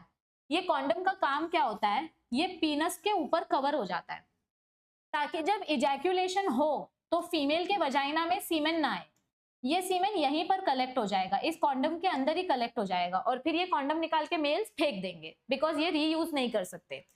तो ये क्या करता है, ये बेसिकली मेल के पीनस को कवर कर देता है, it covers the male copulatory organ, और ये सीमेन कलेक्ट करता है ड्यूरिंग एजैकुलेशन। जब इजैकुलेशन होगा तो सीमेन इसी में कलेक्ट हो जाएगा। और कॉन्डम्स को हिंदी में क्या बोला जाता है, निरोध, ठीक है। और ये गवर्नमेंट हॉस्पिटल्स में फ्री में डिस्ट्रीब्यूट किया जाता है। इसका काम सिर्फ प्रेगनेंसी प्रिवेंट करना नहीं है, कॉन्डम्स की मदद से सेक्सुअली ट्रांसमिटेड डिजीज भी प्रिवेंट की जा सकती है। So it also prevents sexually transmitted disease and it cannot be reused. This is very important. ये जो मेल कॉन्डम्स होते हैं उनको आप रीयूज नहीं कर सकते, it is one time use material, एक बार यूज किया फिर फेंक दो। अब दूसरा ऑप्शन आता है फेमिडोम, पर पहले इसके बारे में पढ़ते हैं, ठीक है। बैरियर मेथड्स में हम क्या करने की कोशिश कर रहे हैं, हम स्पर्म को फीमेल के रिप्रोडक्टिव ट्रैक में जाने ही नहीं दे रहे हैं। Ovum and sperms are prevented from physically meeting with the help of barriers. मतलब यहाँ पर हम उनका मिलन ही नहीं होने देंगे, स्पर्म और एग का मिलन ही नहीं होने देंगे, ठीक है। ओके, आगे बढ़ते हैं। Such methods are available for both males and females. For example, condoms are barrier made up of thin rubber और latex sheet, जिसकी मदद से पीनस को कवर किया जाता है इन द मेल और vagina and cervix in female. मतलब ये देखो, फीमेल का जो कॉन्डम होता है इसको डायफ्राम भी बोलते हैं, या फिर इसको फेमिडोम भी बोलते हैं, या वॉल्ट सर्वाइकल कैप भी बोल सकते हो। अब बेसिकली होता क्या है, फीमेल का जो वजाइना है यहाँ पे ये डायफ्राम फिट कर देते हैं, मतलब फीमेल ये डायफ्राम अपना यहाँ पे सर्विक्स में लगा लेती है, दिस इज द सर्विक्स वाला सर्वाइकल कैप, या इसको डायफ्राम बोलते हैं। तो अब जब मेल का पीनस आएगा और ये इजैकुलेशन करेगा तो सारे स्पर्म्स यहीं पे जमा हो जाएंगे, ये स्पर्म्स आगे नहीं जा पाएंगे। तो सेम काम फीमेल कॉन्डम भी करता है, इट कवर्स वजाइना और सर्विक्स, और ये सेक्सुअली ट्रांसमिटेड डिजीज से भी बचाता है, और इसको रीयूज कर सकते हैं। फीमेल कॉन्डम्स के बेनिफिट्स होते हैं क्योंकि ये वॉशेबल होते हैं, रीयूजेबल होते हैं। ओके, तो just before sexual reproduction, just before intercourse, ये डिवाइसेस लगाए जाते हैं so that ejaculated semen would not enter into the female track, और इसकी मदद से प्रेगनेंसी प्रिवेंट हो सकती है। कॉन्डम्स को निरोध बोला जाता है, it is a proper popular brand of condom for the mails, and use of condoms has increased in recent years due to its additional benefit of protecting the user from sexually transmitted infections and AIDS. दोनों mail और female ये condoms use कर सकते हैं। Mail और female, mail का जो condom होता है वो थ्रोएबल होता है, फीमेल का जो कॉन्डम होता है वो यूजेबल होता है, रीयूजेबल। और दोनों ऐसे डिवाइसेस हैं जिसके लिए आपको कोई हाई फाई पढ़ाई करने की जरूरत नहीं है। इजीली मेल्स अपना कॉन्डम खुद यूज कर सकते हैं, फीमेल्स अपना कॉन्डम खुद यूज कर सकती है। So these are easily self inserted and thereby it gives privacy to the user. मतलब आपको डॉक्टर के पास जाने की जरूरत नहीं है ये कॉन्डम्स लगाने के लिए। फीमेल कॉन्डम्स के अलग अलग एग्जांपल्स हैं, diaphragm, cervical cap, vault. These are also barriers made of rubber that are inserted into the female reproductive tract, ताकि वो सेक्सुअल इंटरकोर्स के टाइम पे उसका सर्विक्स ब्लॉक कर सके। ये यहाँ पे सर्विक्स को ब्लॉक कर देती है ताकि स्पर्म्स यहीं पे रह जाए। So they prevent pregnancy by blocking the entry of sperms. ये जो डायफ्राम है, ये डायफ्राम एक तरीके से स्पर्म की एंट्री को ब्लॉक कर रहा है through the cervix, and they are reusable. So this is very important, they are reusable. और एक तरीका होता है, फीमेल्स क्या कर सकती हैं अगर वो डायफ्राम यूज नहीं कर रही हैं, तो फीमेल्स अपने वजाइना में कुछ क्रीम्स आती हैं, कुछ जेलीज आते हैं, कुछ फोम्स आते हैं, ये जेली और फोम लगा सकती हैं वजाइना और सर्विक्स वाले रीजन में, जिसके वजह से क्या होगा, जब स्पर्म्स आएंगे तो ये स्पर्म इसी जेली में अटक जाएंगे और ये आगे जा ही नहीं पाएंगे। तो ये जो जेली होती है, इन जेली को, या ये जो क्रीम्स होती हैं, इन क्रीम्स को स्पर्मिसाइडल क्रीम बोला जाता है। अभी जैसे कीड़े मारने वाली दवा को इंसेक्टिसाइडल बोला जाता है, पेस्टिसाइडल बोला जाता है, वैसे स्पर्म मारने वाले क्रीम को स्पर्मिसाइडल बोला जाता है। तो फीमेल्स कई बार अपने रिप्रोडक्टिव एरिया में स्पर्मिसाइडल क्रीम्स लगा लेती हैं, जेलीज लगा लेती है, या स्प्रे फोम्स लगा लेती है, जिसके वजह से क्या होता है, उनके प्रेगनेंसी के चांसेस और कम हो जाते हैं क्योंकि स्पर्म्स वहीं पे ब्लॉक हो जाते हैं, वो स्पर्म्स आगे जा ही नहीं पाते। So these are barrier methods which is used by males and females both. यहां तक सबको समझा है? चलो नेक्स्ट मेथड देखते हैं। Now another effective and popular method is the use of intrauterine devices. अब अगर आप ध्यान से देखो तो ये डिवाइस कौन यूज करता है, मेल या फीमेल? मैम फीमेल यूज करती है, इतना तो हमको आता है, वेरी गुड। इंट्रा यूटेरिन बोला है ना, यूटेरिन मतलब यूटरस में जाने वाला ये डिवाइस, और यूटरस किसके पास होता है? ऑब्वियसली फीमेल के पास होता है। तो these devices are inserted by doctors और एक्सपर्ट नर्सेस। ये देखो आईयूडीज की अगर मैं बात करूं तो ये मेल्स के लिए नहीं होते हैं, these are only for females. इसको कोई एक्सपर्ट नर्स या मेडिकल डॉक्टर्स प्रैक्टिशनर्स जो होते हैं वही अंदर इंसर्ट कर सकते हैं, क्योंकि सर्जिकल तरीका नहीं है, लेकिन डॉक्टर की जरूरत पड़ती है क्योंकि अंदर आपको कॉपर या हार्मोन का कॉपर टी डालना होता है। इसमें सर्जरी की जरूरत नहीं है। इसका मोड ऑफ एक्शन क्या होगा? ध्यान से देखो, इसका मोड ऑफ एक्शन क्या है। ये जो मटेरियल है ना, 3 अलग अलग टाइप का होता है, ठीक है। या तो ये कॉपर रिलीज करके स्पर्म की स्पीड को स्लो करते हैं, स्पर्म की मोटिलिटी को रिड्यूस करते हैं, या तो हार्मोन रिलीज करते हैं और सर्विक्स को इनहॉस्पिटेबल बना देते हैं, और या तो फिर ये क्या करेंगे, ये ऐसे मैक्रोफाज सेल्स एक्टिवेट करेंगे जो स्पर्म को खा जाएगा, स्पर्म को खा जाएगा, ठीक है।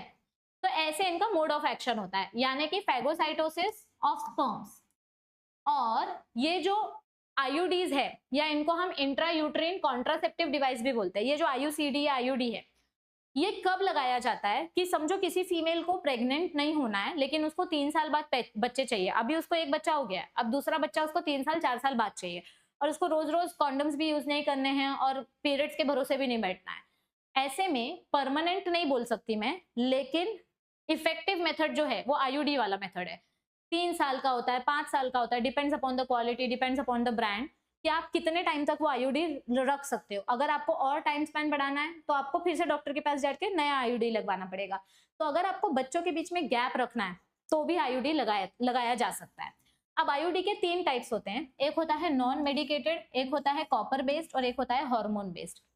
नॉन मेडिकेटेड आईयूडी का एग्जाम्पल है लिप्स लूप। अब ये लिप्स लूप के बारे में क्या बताया है कि ये लिप्स लूप जो है ये ऐसे धागे जैसा स्ट्रक्चर होता है, it is double S structure, ये महाराष्ट्र बोर्ड के टेक्स्ट बुक में भी दिया है। और ये जो है ये फैगोसाइट्स को अट्रैक्ट करता है, और ये फैगोसाइट्स क्या करेंगे, ये स्पर्म्स को खा लेते हैं। तो इसका काम क्या है, ये फैगोसाइटोसिस करेगा, स्पर्म को खा लेगा, और ये यूटरस में इम्प्लांटेशन नहीं होने देगा। लेकिन अगर समझो एक स्पर्म बच के चला गया, एक स्पर्म बच के यहाँ आ गया, और यहीं पर अगर इसका फर्टिलाइजेशन हो गया, तो कभी कभी आपका ये जाइगोट यहीं पे फीटस बन जाता है, और लिप्स लूप के वजह से हमें एक्टोपिक प्रेगनेंसी देखने मिलती है, क्योंकि ये यूटरस में इम्प्लांटेशन नहीं होने देगा लेकिन फेलोपियन ट्यूब में इम्प्लांटेशन हो जाता है। इसीलिए ये मेथड बहुत कम यूज किया जाता है, लिप्स लूप ज्यादा यूज नहीं किया जाता है। दूसरा मेथड है copper based IUD. Copper based IUD क्या करता है, देखो हमने पढ़ा था, अगर हमें स्पर्म की स्पीड बढ़ानी है, अगर स्पीड बढ़ानी है तो हम स्पर्म को क्या प्रोवाइड करते हैं, कैल्शियम। लेकिन मुझे उल्टा करना है, अगर मुझे स्पर्म की स्पीड को स्लो करना है ताकि स्पर्म एग तक पहुंचने से पहले ही मर जाए, अगर मुझे स्पर्म की स्पीड को स्लो करना है तो हम स्पर्म को देंगे कॉपर। दिखने में कॉपर कैल्शियम जैसा होता है, लेकिन कॉपर स्पर्म की स्पीड को स्लो कर देता है। तो कॉपर टी, कॉपर 7, मल्टीलोड 375, इसका एग्जाम्पल आपको डेफिनेटली नीट एग्जाम में पूछा जाता है। सो ये कॉपर बेस्ड आईयूडी क्या करता है, इसका मोड ऑफ एक्शन क्या है, ये स्पर्म की स्पीड को रिड्यूस करता है, जिसके वजह से it decreases fertilising capacity of sperms, जिसके वजह से स्पर्म की फर्टिलाइजिंग कैपेसिटी क्या हो जाती है, रिड्यूस हो जाती है। तो पहले इन दोनों के बारे में पढ़ते हैं, फिर आगे बताती हूँ मैं। तो these intrauterine devices are presently available as, पहला ऑप्शन नॉन मेडिकेटेड, ये हमने पढ़ा। दूसरा ऑप्शन है कॉपर रिलीजिंग आईयूडी, ये हमने देखा। और तीसरा ऑप्शन है हार्मोन रिलीजिंग आईयूडी। आईयूडीज की वजह से क्या होता है, फैगोसाइटोसिस, यानी स्पर्म्स का फैगोसाइटोसिस देखने मिलता है, और यूटरस जो है अनहेल्दी हो जाता है। और कैल्शियम कॉपर आयन क्या करेगा, कॉपर आयन स्पर्म की स्पीड को रिड्यूस कर देता है, it suppresses the sperm motility, and जिसके वजह से स्पर्म की फर्टिलाइजिंग कैपेसिटी लो हो जाती है। अब हार्मोन रिलीजिंग आईयूडी क्या करता है बच्चों, हार्मोन रिलीजिंग आईयूडी प्रोजेस्टेरॉन और ईस्ट्रोजन रिलीज करता है। इसके एग्जांपल्स क्या हैं, LNG-20 एंड प्रोजेस्टेरोन। ये क्या करता है, ये ईस्ट्रोजन और प्रोजेस्टेरॉन हार्मोन का रेशियो मेंटेन करता है, जिसके वजह से फीमेल का जो यूटरस है वो होस्टाइल हो जाता है, मतलब वहां पे फीटस डेवलप हो ही नहीं सकता, उसका इतना एनवायरनमेंट बेकार हो जाता है। Uterus becomes hostile, it becomes unsuitable for the growth of the fetus, यानी उधर इम्प्लांटेशन नहीं होगा, और ये हॉर्मोन्स के वजह से ओव्यूलेशन भी नहीं होगा, अंडा रिलीज नहीं होगा तो प्रेगनेंसी ही नहीं होगी। और इनफैक्ट कभी कभी ऐसा भी होता है कि सर्विक्स रीजन एकदम थिक हो जाता है, यहाँ पे ना बहुत ज्यादा म्यूकस जमा हो जाता है, जिसके वजह से स्पर्म भी आगे नहीं जा पाता, तो सर्विक्स भी थिक हो जाता है। ओके, ये सब होता है हार्मोनल आईयूडी के वजह से। यूटरस होस्टाइल हो जाता है, मतलब अनसुटेबल हो जाता है, ओव्यूलेशन नहीं होता है, और आपका सर्विक्स थिक हो जाता है। इसका लिमिटेशन क्या है? अब ये हार्मोन्स के साथ खेल रहा है ना, मतलब ये आपके बॉडी के नेचुरल मेथड को डिस्टर्ब कर रहा है, नेचुरल हार्मोन साइकिल को डिस्टर्ब कर रहा है। तो इसका डिसएडवांटेज क्या है कि इसके साइड इफेक्ट्स देखने मिलते हैं। और साइड इफेक्ट्स कैसे होते हैं इसके? नौशिया, उल्टी जैसी फीलिंग होना, वेट गेन होना, ओके, हेयर फॉल होना, अचानक से थायराइड प्रॉब्लम्स होना, ऐसे होता है। तो हार्मोन रिलीजिंग आईयूडी में क्या होता है? In addition it makes the uterus unsuitable for implantation, और ये सर्विक्स को एकदम हॉस्टाइल बना देता है। आईयूडीज आर आइडियल कॉन्ट्रासेप्टिव, देखा जाए तो बाकी सारे कॉन्ट्रासेप्टिव से आईयूडी ज्यादा इफेक्टिव होता है, जिनको अपना प्रेगनेंसी डिले करना है या दो बच्चों के बीच में स्पेस रखना है। It is most widely accepted method of contraception in India. 99% औरतें आईयूडी लगाती हैं, वो भी कॉपर टी लगवाती है, वो ज्यादा सेफ होता है। हार्मोन आईयूडी से ज्यादा सेफ कॉपर टी होता है, क्योंकि कॉपर टी क्या करता है? कॉपर की वजह से सिर्फ स्पर्म की स्पीड स्लो होती है। ठीक है, अब नेक्स्ट आता है ओरल पिल्स, या जिनको ओरल कॉन्ट्रासेप्टिव पिल्स भी बोला जाता है। अब यहाँ पर ओरल पिल्स क्या काम करती हैं? इनका फंक्शन सेम हार्मोन जैसा ही होता है, इनका mode of action same hormones जैसा ही होता है। होस्टाइल यूटरस हो जाएगा, ओव्यूलेशन नहीं होगा, और सर्विक्स आपका थिक हो जाएगा, सर्विक्स में म्यूकस जमा हो जाएगा।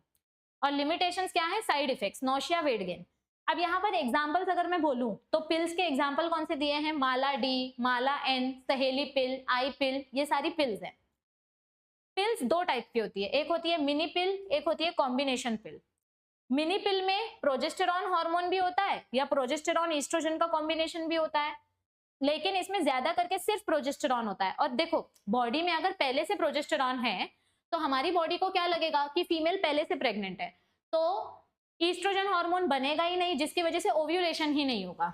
ओके, यहाँ पर कॉम्बिनेशन पिल क्या करती है? इसके पास प्रोजेस्टेरॉन और ईस्ट्रोजन हार्मोन दोनों हैं, तो ये दोनों मिलके हमारा जो सर्विक्स है वहां पे म्यूकस जमा कर देती है, जिसकी वजह से स्पर्म ब्लॉक हो जाता है। Okay, so oral administration of small doses of either progesterone or progesterone estrogen combination is another method.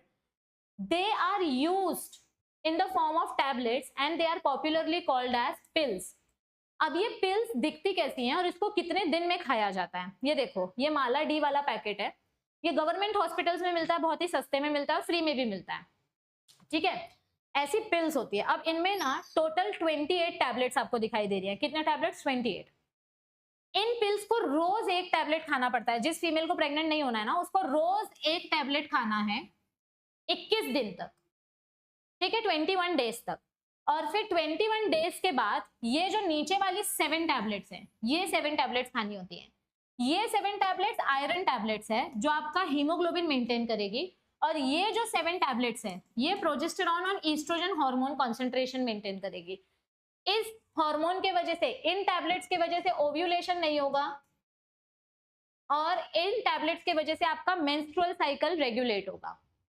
लेकिन इतनी सारी गोली जब खाते हो तो इसका साइड इफेक्ट बहुत होता है। मैंने देखा है लोगों को, बाल झड़ने लगते हैं, बॉडी ब्लोट होने लगती है, हैवी होने लगती है, फूगने लगती है, वेट गेन होने लग जाता है, नौशिया जैसी फीलिंग होती है, बहुत प्रॉब्लम्स होती हैं। ठीक है, तो इन प्रॉब्लम्स को ओवरकम करने के लिए लखनऊ के CDRI लेबोरेटरी में, जो एकदम स्टार्टिंग में मैंने बताया था, लखनऊ के CDRI लेबोरेटरी में सहेली पिल डिस्कवर की गई, जो कि नॉन स्टेरॉइडल, नॉन हार्मोनल और इसके लीस्ट साइड इफेक्ट्स थे, और ये हफ्ते में सिर्फ एक बार खाई जाती है। सो नॉर्मल पिल्स रोज एक खाई जाती है। Pills have to be taken daily for 21 days, preferably within the first 5 days of menstrual cycle, and after a gap of 7 days. 7 days तक ये pills खाई जाती है। After a gap of 7 days, जब menstrual cycle होता है, it has to be repeated in the same pattern. जब तक फीमेल को प्रेग्नेंट नहीं होना है, जितने साल तक, उतने साल तक ये गोली खाती हुई रहनी पड़ेगी। क्योंकि इसके वजह से क्या होगा, ओव्यूलेशन नहीं होगा, मैंने इधर लिखा है there will be no ovulation, और इम्प्लांटेशन भी नहीं होगा क्योंकि सर्विक्स में म्यूकस जमा हो जाएगा और जिसकी वजह से स्पर्म की एंट्री नहीं होगी। Pills are very effective with less side effects and they are well accepted by the females. बहुत सारी females को pills बहुत अच्छी लगती है क्योंकि easy है, कुछ इसमें मगजमारी नहीं है, डॉक्टर के पास ज्यादा नहीं जाना पड़ता, ले लिया खा लिया काम खत्म, हस्बैंड को भी नहीं पता चला। बहुत सारे गांव में ऐसा होता है, बहुत सारी मूवीज भी आई है इस टॉपिक के ऊपर कि फीमेल्स की कोई सुनता नहीं है, बच्चे करते जाओ, लड़के की चाहत में बच्चा करते जाओ करते जाओ करते जाओ। तो बहुत सारी औरतें ना छुपा कर पिल्स लेती है क्योंकि भाई तुम बैक टू बैक बच्चा पैदा करोगे, तुम्हारा शरीर उतना लोड तो झेलने लायक होना चाहिए, है कि नहीं। सो पिल्स फीमेल्स की बेस्ट फ्रेंड होती है। सहेली पिल की अगर मैं बात करूं, the new oral contraceptive for the females, it contains a non steroidal preparation, मतलब इसके साइड इफेक्ट्स कम होते हैं। इसके पास it blocks the oestrogen receptors, मतलब इसके पास फंक्शन कैसा होता है, इसके पास ज्यादा हार्मोनल इंबैलेंस नहीं होता है, ये सिर्फ ईस्ट्रोजन के रिसेप्टर्स को ब्लॉक करता है जिसकी वजह से ओव्यूलेशन प्रोसेस स्लो होता है। It is once a week pill, ये पिल सिर्फ हफ्ते में एक बार लेनी पड़ती है, इसके साइड इफेक्ट्स बहुत ही कम होते हैं और इसका प्रोटेक्शन लेवल बहुत ज्यादा होता है। यस और कभी कभी क्या होता है, जिन फीमेल्स का मेंस्ट्रुअल साइकिल रेगुलर नहीं होता है, कुछ लड़कियां होती हैं जिनको पीसीओएस की प्रॉब्लम होती है, पीरियड्स इरेगुलरिटी की प्रॉब्लम होती है, तो बहुत सारे डॉक्टर्स उनको ये पिल्स रेकमेंड करते हैं भले ही उनकी शादी नहीं हुई है तो भी, क्योंकि ये पिल्स हार्मोन्स बैलेंस करती हैं और पीरियड्स रेगुलेट करती है। लेकिन डॉक्टर्स के पास जाकर ही ये पिल्स लेना चाहिए, खुद से डॉक्टर नहीं बनना चाहिए।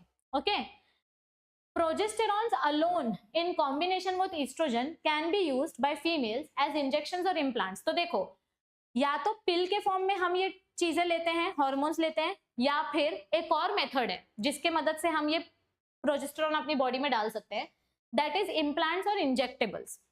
अब ये इसका मोड ऑफ एक्शन क्या होता है, ये भी सेम पिल्स जैसा ही काम करता है।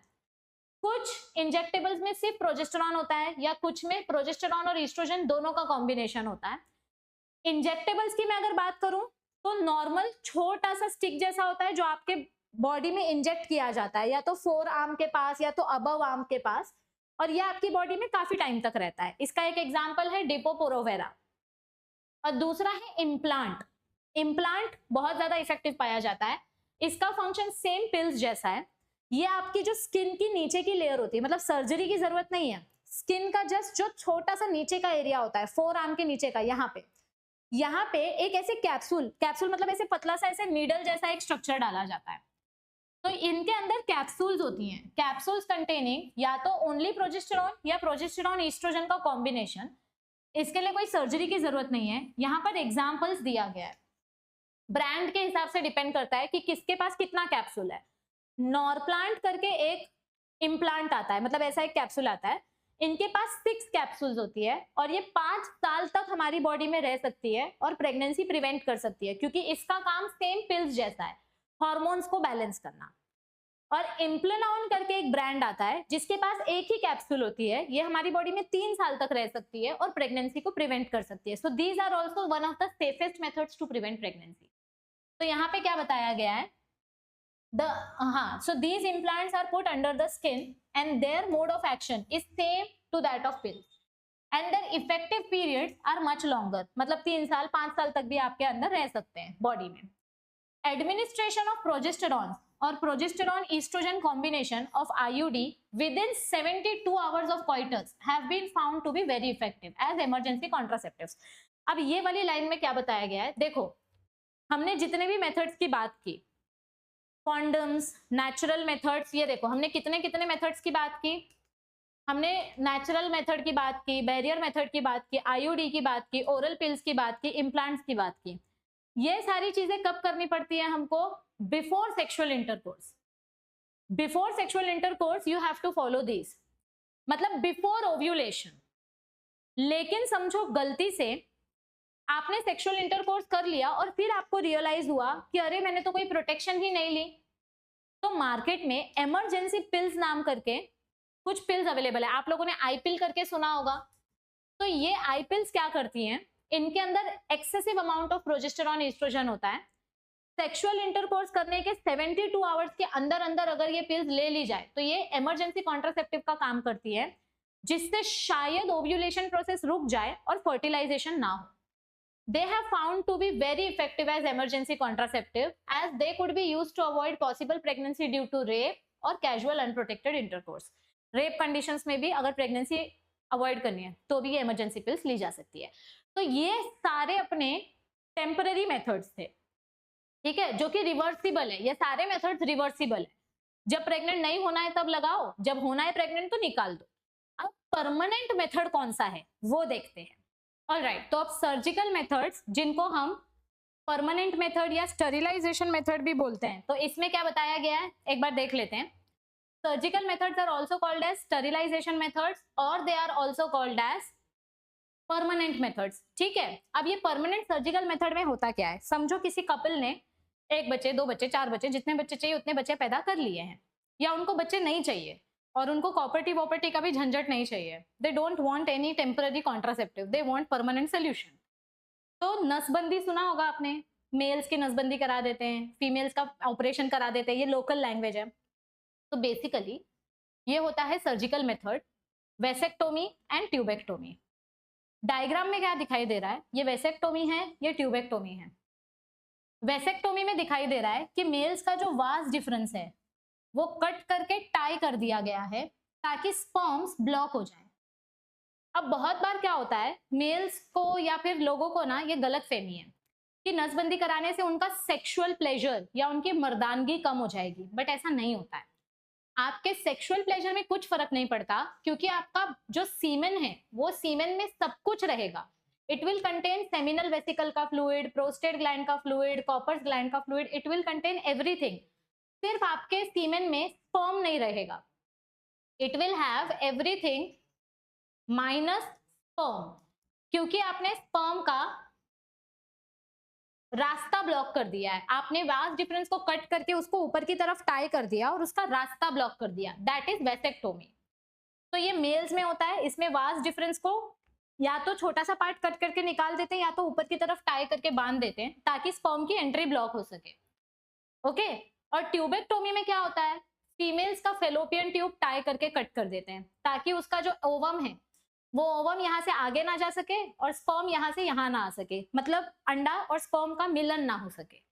ये ट्यूबेक्टोमी में करते हैं, फेलोपियन ट्यूब को कट करके बांध देते हैं. अब देखा जाए तो वेसेक्टोमी और ट्यूबेक्टोमी ये परमानेंट मेथड्स है, ये सर्जिकली ही करा जा सकता है. लेकिन अगर 10 साल बाद किसी कपल को ऐसा रियलाइज हुआ कि नहीं यार, एक बच्चा तो चाहिए या फिर मुझे और एक बच्चा चाहिए, तो अब मुझे फिर से ये गांठ खुलवानी है, ये मुझे गांठ फिर से खुलवानी है, तो ये जाएंगे डॉक्टर्स के पास, उनसे बोलेंगे कि मुझे फिर से कंसेप्शन करना है, तो प्लीज मेरा ये प्रोसीजर रिवर्स कर दो. तो क्या ये पॉसिबल है? हाँ, इट इज पॉसिबल, लेकिन इसका सक्सेस रेट कितना है? Very less. ये खोल के गांठ वापस अटैच कर दिया जा सकता है, लेकिन इसकी कोई गारंटी नहीं है कि प्रोसेस काम करेगा और आप वापस प्रेग्नेंट हो पाओगे. पॉसिबिलिटी है बट वेरी लेस. तो इसका रिवर्सिबिलिटी पॉसिबिलिटी बहुत पुअर है.